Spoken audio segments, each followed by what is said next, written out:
Would you come back to the beginning of this book, and we're going to look at some verses in particular.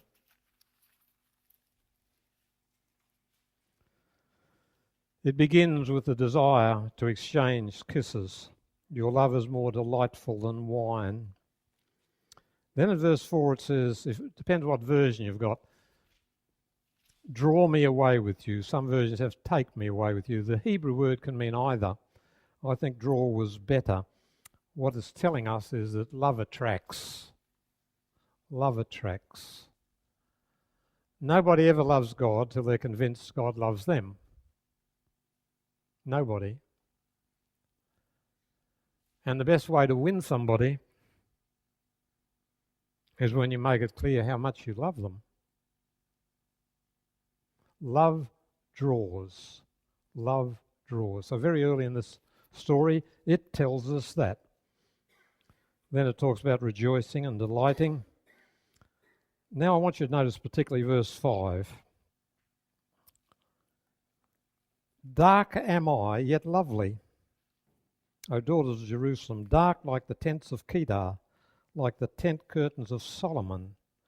Don't stare at me because I'm dark, because I'm darkened by the sun. My mother's sons were angry with me and made me take care of the vineyards, and my own vineyard I've neglected. What's that all about? Here is a farm worker, beautiful, but suntanned excessively. Fingers possibly gnarled from all the work she's done in trimming the vines and caring for it. But the older members of the family said, you've got to go out and work in the vineyards. We've got to eat. You've got to go and work. So she said, I did what they were told, but I couldn't look after myself. And now look at me. The sun has scorched me. I'm not as beautiful as I'd like to be.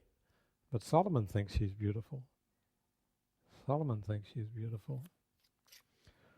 When it says dark like the tents of Kedar, yet like the tent curtains of Solomon, she's drawing the contrast between the black tents of the Bedouin and her suntanned skin, and how Solomon will view her because he loves her.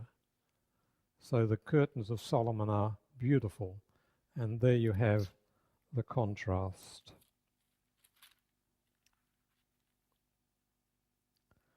Please come to chapter 1 and verse 15 on. We have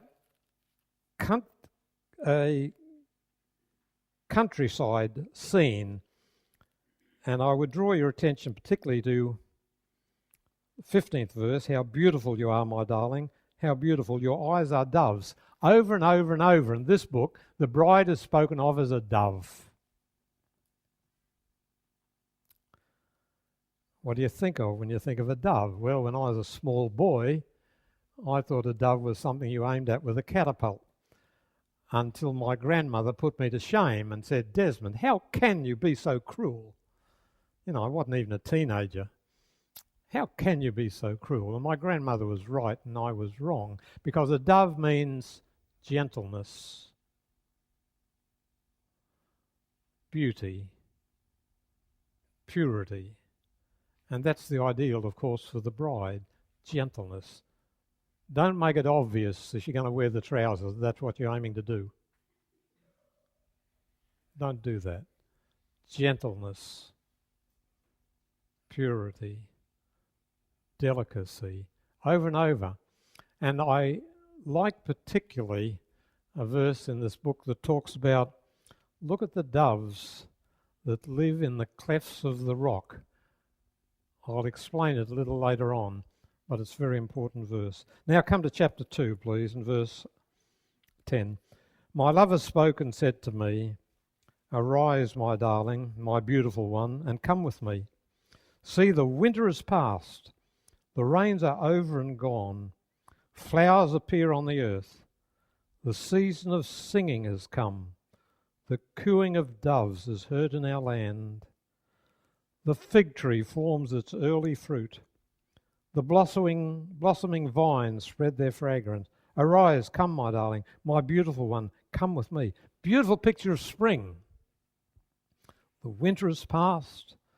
The rains are over and gone. They don't live in Caloundra. Flowers appear on the earth. Season of singing has come. The cooing of doves. The blossoming vines. Beautiful picture of spring. And that too has a deeper meaning that we will look at later. First verse of this chapter 2.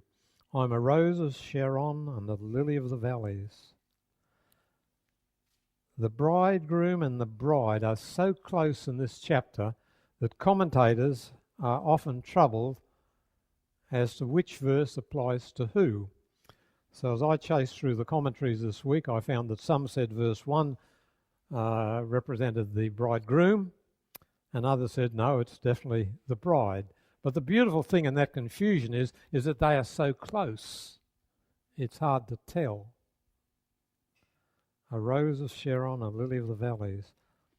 Like a lily among thorns is my darling among the maidens.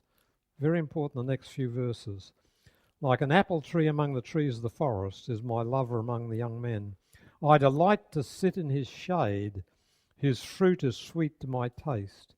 He's taken me to the banquet hall, and his banner over me is love. Now the time has come for me to tell you the chief meaning of the book. From the first chapter of the Bible to the end of the Bible, the symbolism of marriage is used to picture the relationship between Christ and every believer. So when you open Genesis, God makes a man and says it's not good that he should be alone. That's true, I'm sure. I've told you before, my first wife died when she was 40 of cancer. But I'm sure both my wives have often sighed and said, this guy is a born bachelor. He wasn't made to be married. Look, he's untidy, he's preoccupied, he's useless in the practical things of the house. All he knows is books, you know.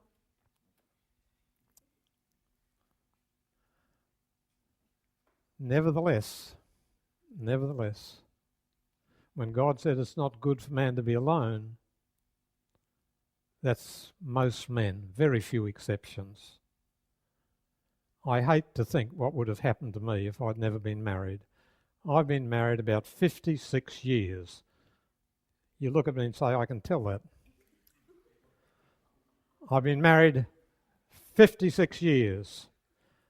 If I hadn't been, I shudder to think what would have happened in my life. Because marriage forces a person to get out of some of the grooves you delight in, where you'd get stuck if you didn't have a sane partner. Marriage forces you out to some degree. Neither of my wives have succeeded altogether, but they've made a difference, see. It's not good for a man to be alone. Those of you that are single, don't rush it because of that truth. Don't rush it. Then God makes Adam and takes a rib, and you know the significance of the rib, not made from something in his head, because she's not to rule him. Wives are not meant to boss their husbands. They can gently lead them, but they can't boss them. So she wasn't made from something in his head. She wasn't made from something in his feet, because she's not to be trampled upon. She's made from something at his side, because she's to stand as his equal.